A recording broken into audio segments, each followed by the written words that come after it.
Pemirsa, lama saya tidak membuat video untuk kasus Subang, dan hari ini saya akan memprediksi terkait perkembangan kasus Subang untuk saat ini, di mana Danu dan Pak Yosep sudah diamankan. Nah, tentunya dengan adanya dua orang ini diamankan, pastinya akan ada banyak keterangan-keterangan yang didapat. Nah, ditambah lagi juga diketahui adanya kasus OOJ. Nah, tentunya akan semakin terang benderang di kasus ini. Kalau itu secara logika. Nah, kalau menurut prediksi tarotnya bagaimanakah? Apakah memang seterang benderang seperti yang kita sangka atau masih suram ya? Mari kita prediksi di sini perkembangan kasus Subang saat ini.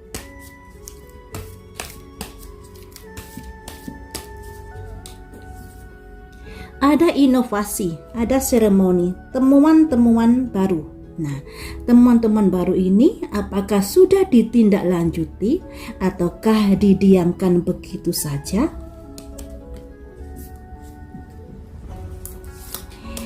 Selitet teman-teman, temuan-temuan baru tapi masih diselimuti misteri. Jadi sekalipun ada temuan baru sepertinya masih belum terungkap sepenuhnya. Atau bisa juga temuan baru itu ditaburi kabut. Ya, kalian pasti paham, temuan baru tapi diselimuti kabut. Kesengajaankah itu? Padahal harusnya kalau di kasus ini kan sudah 2 tahun lebih ya, 2 tahun lebih, hampir 3 tahun. Kalau ada penemuan baru harusnya kan terang benderang, harusnya kan sukacita. Tapi ini ndak, temuan baru malah diselimuti kabut.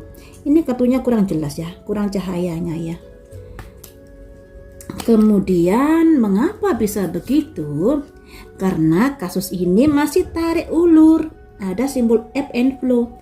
Kenapa bisa tarik ulur? Tentunya ada kepentingan-kepentingan sehingga kasus ini masih menjadi diselimuti kabut. Ya sayang sekali ya, padahal di sini banyak temuan loh ya. Ada inovasi. Inovasi itu ada temuan-temuan yang digali terus. Tapi sayangnya setelah ditemukan ternyata masih ditutupi adanya sesuatu hal. Kenapa begitu? Ternyata masih ada tarik ulur. Nah, tarik ulur ini tentunya ada hal-hal yang diselimuti kabut agar ada sesuatu yang tidak terungkap seperti itu. Kalau kita lihat ya teman-teman, secara logika saja lah, kasus ini hampir 3 tahun. Kalau tidak ada orang besar, mustahil dan mustajab rasanya. Kalau Pak Yosep, Yoris, Danu, orang sipil, sepertinya sulit untuk menggerakkan mereka yang OOJ itu. Kecuali memiliki dana yang luar biasa. Lah di sini yang memiliki duit itu siapa? Nah disitulah yang patut kita gali lagi. Tapi tetap asas praduga tidak bersalah ya. Kemudian saya dalami lagi ya. Untuk kasus ini kan ada berita-berita tentang Bu Tuti yang ingin membeli tanah yang di samping rumahnya. Tapi kemudian ada berita juga blank katanya ingin mendirikan yayasan dan butuh duit itu. Nah, apakah seperti itu kah? Mari kita cek di sini. Saya memulai dari liwetan. Liwetan ya, dari liwetan. Liwetan itu apakah membicarakan masalah tanah? Dari prediksi saya yang dulu-dulu memang kasus ini terkait kasus masalah materi, masalah uang. Juga ada sangkut pautnya dengan yayasan. Juga ada masalah dibumbu-bumbui masalah asmara. Mungkin ada yang suka Amel juga bisa seperti itu. Dari beberapa pelaku ya. Mungkin pelakunya ada yang suka Amel atau bagaimana. Baiklah, akan saya prediksi di sini. Untuk liwetan, apakah mereka membicarakan masalah tanah? Saat liwetan, apakah membicarakan masalah tanah? Ada simbol passion, semangat. Jadi ada hal yang mengarah ke sana. Semangat membicarakan itu dilambangkan di sini ada 2 orang, 1 orang wanita tua, 1 orang lagi wanita muda, dan wanita muda ini bersemangat menceritakan sesuatu kepada wanita tua. Semangat. Nah, simbol wanita-wanita ini sebatas simbol ya teman-teman, bisa laki-laki, bisa perempuan. Cuman di sini menggambarkan adanya seseorang muda yang begitu semangat menceritakan keinginannya pada orang yang lebih tua. Kemudian apakah berhasil tujuannya? Ada simbol trickery, ada usaha-usaha untuk tipu daya. Jadi di sini saat liwetan itu ada terdeteksi ya, tapi ini masih prediksi ya. Terdeteksi adanya pembicaraan masalah tanah di mana ada pihak-pihak yang ingin melakukan sesuatu, tapi melakukan sesuatu ini ada hubungannya dengan siasat untuk tipu daya. Nah, mungkin karena Ibu Tuti sudah merasa nggak genah atau nggak beres, makanya dia mungkin tidak menyetujui. Tapi mari kita lihat, tipu daya itu apakah berhasil dilakukan? Ada miracle tidak berhasil.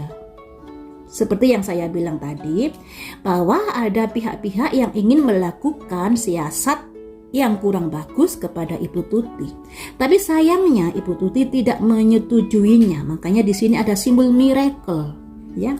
Tidak berhasil tipu dayanya itu, padahal sudah semangat mengemukakan. Kemudian kita gali lagi, apakah karena tidak berhasil itu pada akhirnya terjadi peristiwa malam itu, di mana kabarnya malam itu esok harinya kan Bu Tuti ada janji dengan seseorang melakukan pembayaran tanah. Konon kabarnya seperti itu. Apakah ini juga ada kaitannya? Kalau dari kartu yang baris kedua ini ya, ada kaitannya dengan liwetan yang membicarakan tanah tersebut yang pada akhirnya tidak disetujui Ibu Tuti, seperti itu. Atau mungkin juga misalnya bukan di liwetan tapi sudah membicarakan hal itu tapi Ibu Tuti tidak setuju.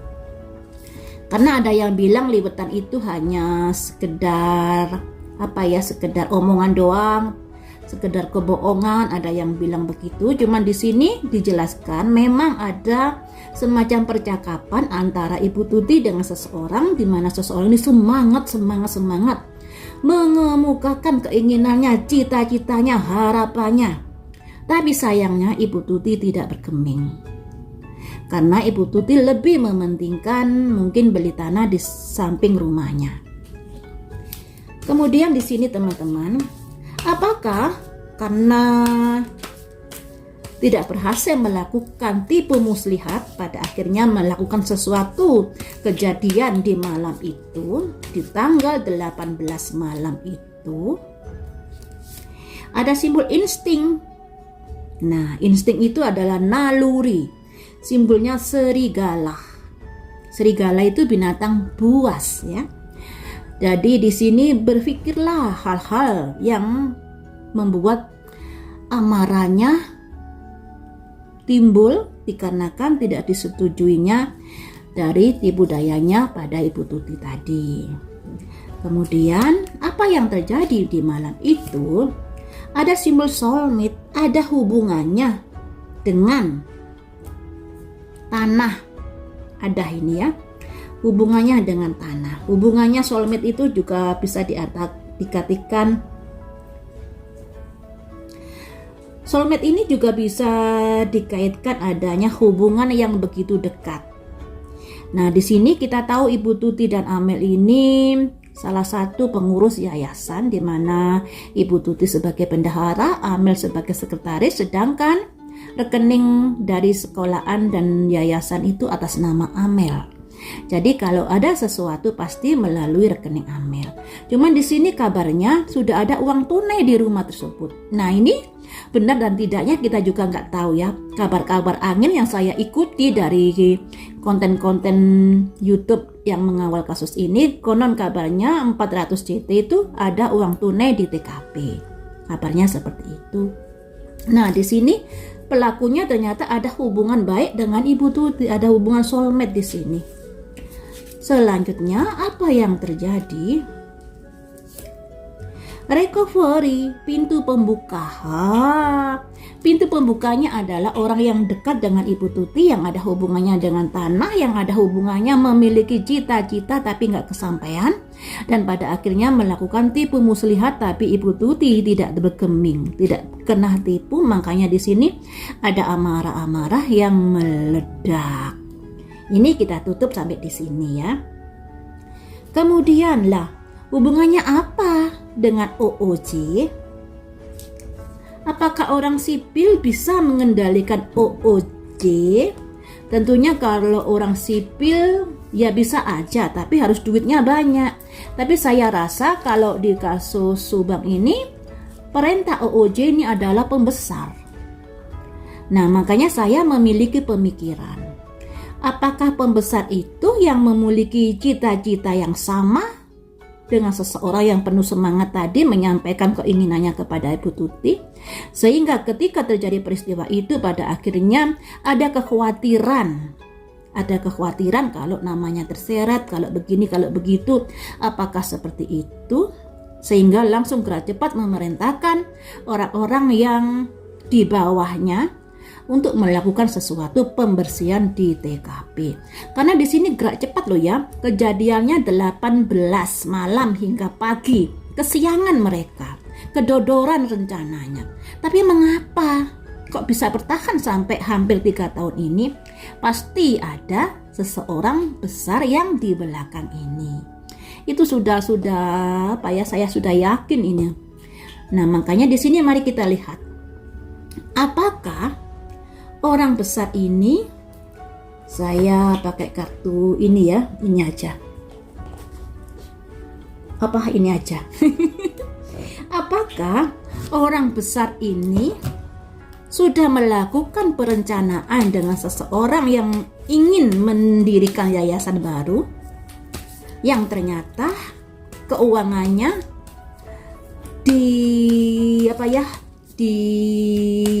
maksudnya uangnya akan dibuat Ibu Tuti untuk beli tanah, sehingga dia marah?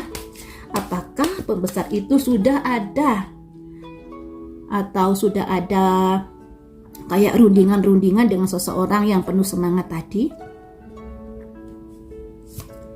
Ada occupation, ada kaitannya dengan pekerjaan. Nah, pekerjaan ini kan terkait dengan yayasan. Jadi, peristiwa kematian ini selain ada kaitannya dengan tanah, juga ada kaitannya dengan pekerjaan yang akan dirintis. Kemudian, mengapa sampai dia ketakutan? Karena ada simbol thief. Ada simbol pencuri di sini. Jadi, ada semacam niatan buruk dalam mendirikan sebuah yayasan yang diperuntukkan misalnya untuk korupsi, untuk ini dan untuk itu. Seperti itu ya teman-teman. Seperti yang dilakukan di Yayasan Bina Prestasi, ternyata banyak siswa fiktif dan mendapatkan kucuran dana. Nah, ini kerjasama dengan siapa? Kok bisa-bisanya siswa fiktif ya mendapatkan kucuran dana? Kalau tidak ada kemudahan dari yang di atas atau dari fasilitas yang di atas, tentunya juga sulit loh ya. Apalagi setiap siswa di Indonesia memiliki nomor induk. Tentunya kalau kedobelan saat dimasukkan di aplikasi atau di komputer, di dapodik pasti akan ketahuan. Harusnya seperti itu, tapi nggak tahu lagi kalau misalnya aplikasinya ada kelemahan-kelemahan yang sehingga bisa dibobol dan lain sebagainya. Nah, hanya saja di sini menjadi tanda tanya karena di sini ada simbol pencuri. Pencuri. Kemudian jadi pembesar itu melakukan tindakan cepat dikarenakan takut ketahuan apa yang sudah dilakukannya. Selanjutnya, apakah pembesar ini terkait dari salah satu partai Saya ini mengikuti gosip-gosip yang sedang beredar ya. Saya mengikuti dari channelnya siapa saja, saya pantengi sehingga saya sedikit banyak mengetahui perkembangan di kasus Subang ini. Kita lanjut, apakah pembesar ini adalah salah satu petinggi atau orang yang memiliki nama besar dalam sebuah partai? Ada marriage, simbol dari sebuah perkawinan. Jadi memang ada kaitannya dengan salah seorang pembesar partai. Nah, ada kaitannya itu. Kemudian apa yang akan dilakukan pembesar partai ini untuk menutupi kasus ini? Apa yang dilakukan? Ada simbol judication. Dia berusaha untuk mempengaruhi di persidangan. Tentunya dengan segala cara. Misalnya dengan bukti-bukti tapi bukti-buktinya mengada-ngada, atau bukti bohong, atau saksi bohong dan lain sebagainya. Dia akan mengarah ke sini untuk saat ini. Ya, karena kasus ini pasti akan ke persidangan. Sebab Pak Yosef dengan Danu sudah ditahan. Kalau nggak sampai ke persidangan ya gimana? Makanya di sini harus kita pantengin terus karena kasus ini begitu membangunkan ya teman-teman. Sebenarnya kasus ini begitu mudah, apalagi pelakunya kesiangan. Tapi dibuat rumit. Ditambah lagi ada pro dan kontra dalam pengawalan kasus ini. Mulai awal hingga saat ini rame pro dan kontra. Yang pro sana, yang pro sini. Seperti itu. Nah, tentunya hal ini apakah memang dibuat seperti itu oleh si dalang mengadu domba sesama pengawal kasus ini? Ya nggak tahu lah. Bau-bau itu memang sangat terasa dari awal sampai saat ini. Makanya saya juga juga kadang-kadang sebel mengawal kasus ini, karena kalau berdasarkan prediksi saya begini begitu kan, saya hanya berdasarkan prediksi ya teman-teman. Kalau sesi prediksi saya berdasarkan prediksi, saya tidak mengarahkan, kalian tahu sendiri, dan prediksi saya bisa dikatakan dari awal hingga saat ini juga mulai ada penampakan, ada yang tembus seperti Danu. Dari awal saya sudah mencurigai Danu, tapi saat di awal dulu saya diserang mati-matian karena Danu anak yang nggak mampu, Danu polos, Danu lugu, karena itu saja yang dijadikan alasan. Dan setelah 2 tahun baru Danu mengaku. Ya. Kemudian di sini teman-teman, kita lanjut kemana ya? Masalah OOJ apakah akan bisa membantu membuka kasus ini? Kalau dari kasusnya Sambo, OOJ dulu sidangnya terbuka ya. Terbuka di sini artinya kita mengetahui bahwa si A ini melakukan sesuatu hal ini dan lain sebagainya. Kemudian dihukum berapa tahun kita juga tahu. Tapi kalau dari kasusnya Subang ini kita tidak mengetahui si A bersalah dalam hal apa, kemudian dihukum karena melakukan apa, dihukum berapa bulan dan tahun kita juga nggak tahu ya. Kasus yang penuh-penuh membangunkan. OOJ, apakah OOJ nanti akan bisa membuat kasus ini menjadi terang benderang? Ada simbol innocent. Innocent itu anak kecil. Anak kecil yang lugu. Bisa jadi OOJ pura-pura nggak tahu lah, pura-pura inilah, pura-pura itulah ya. Kemudian ada movement, ada pergerakan terkait masalah OOJ. Pergerakan ini atau begini, innocent nanti kita artikan lagi ya. Innocent movement satu kata lagi, apakah OOJ bisa membantu peristiwa ini? Ada simbol fear, semangat. Jadi bisa membantu. Jadi begini teman-teman, OOJ ini terkait dengan seseorang yang dikatakan polos lugu. Siapakah dalam kasus ini yang dikatakan polos lugu? Salah satunya adalah Danu dan salah satunya adalah Blank. Pasti kalian tahu awal-awal kasus ini. Ya, 2 orang ini dipuja dan dipuji. Siapa yang mengulik mereka pasti akan dihujat. Tapi ketika Blank berpindah pengacara, pada akhirnya Blank ikut dihujat. Nah inilah, Kemudian di sini ada pergerakan. Pergerakan ini bisa diartikan proses penyidikan atau proses disidangkan mereka atau disidiknya yang pada akhirnya ada simbol semangat di sini. Nah, semangat ini ya semangat untuk menyelidiki mereka.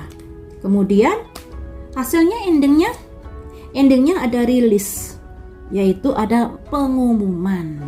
Nah, pengumuman ini baik dan burukkah?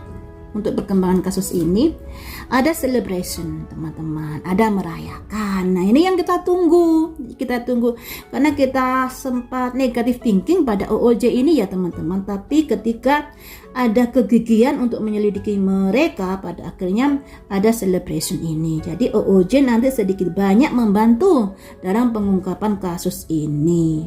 Walaupun OOJ ini juga salah satu benang kerok lambatnya kasus ini ya, OOJ ini. Andai kata OOJ dari dulu udah diselidiki, padahal Bu Syumi Hasri mengatakan bahwa pelaku ini orang yang mengerti ilmu forensik, harusnya sudah ada kecurigaan, tapi kenyataannya ya motot molor hingga hampir 3 tahun ini. Ketika kita para YouTuber yang pada akhirnya menggembar-gemborkan kembali setelah kasus Sambo, akhirnya kasus ini sedikit banyak menjadi bahan pembicaraan dan sampai saat ini akan bergulir di persidangan. Nah, kita tunggu saja ya teman-teman, persidangannya nanti seperti apa. Apakah kartu tarot saya nanti bisa mengenai sasaran? Karena di sini pembesar itu berusaha untuk mempengaruhi di persidangan nanti.